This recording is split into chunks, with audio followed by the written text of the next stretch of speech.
He saw our face. He saw our eyes. There was light in our eyes, a glint he had never seen before.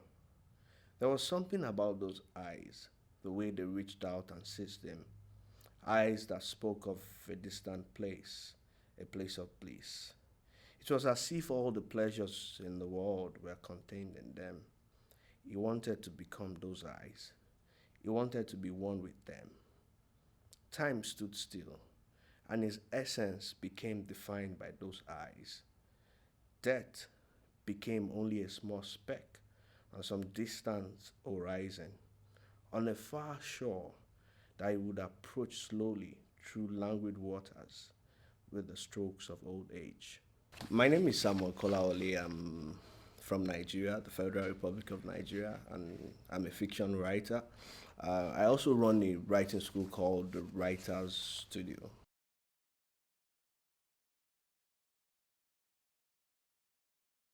Nigeria is a country after my heart. I love Nigeria so much, and they say that in Nigeria you can never be in want of good materials for stories. The things you see here, everywhere, uh, they have a way of firing up your imagination. The stories in my second book were inspired by the things I saw and the things I heard growing up under the military regime in the 90s. So I think that's one of the best things about Nigeria as a writer. The fact that there's always something, stories to tell. Yeah.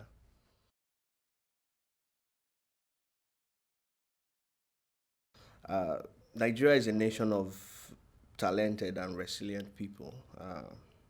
It's a nation of dreamers. Somehow, even despite the fact that we've gone through a lot as a nation, we've been able to at least make ourselves happy.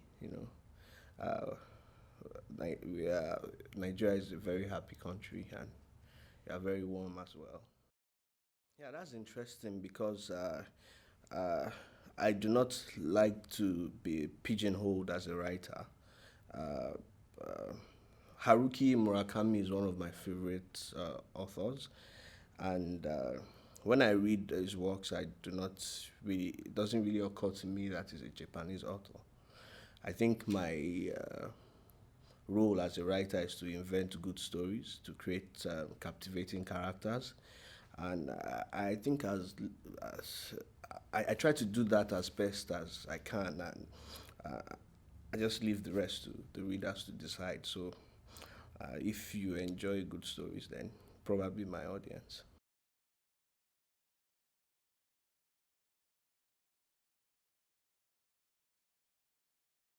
The memoir, there was a country by Chinua Achebe, and I think is this book is very important in the sense that he talks about a part of our history that people don't like to talk about. That's the Biafran Civil War, and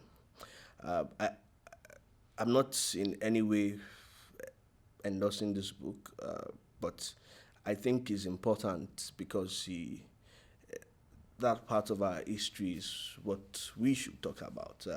Nigerians like to just sweep it under the carpet, and we need to talk about why the war happened, how it happened, and how we can deal with the issue of tribalism in Nigeria.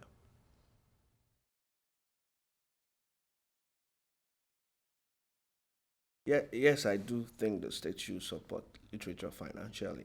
Um, I believe in Nigeria. One of the things that we need to do. There are a lot of exciting things coming out of Nigeria and Africa right now, but I think we still have a long way to go.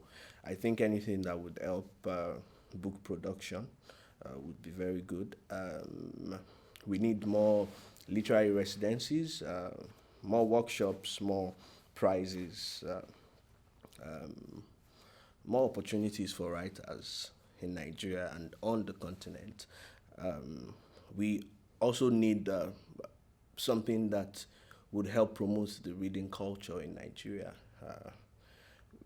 We believe that the more people read, the more, yeah, the better it's going to be for writers.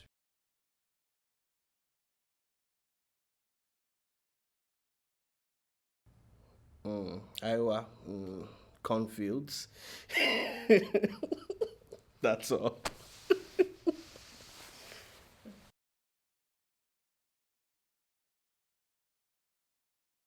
Yeah, I think the international writing program has given me uh, the best 10 weeks of my life. Yeah, it's been it's been amazing. I've met people. I've done things I have not done before in my life. I've been I've had time to write.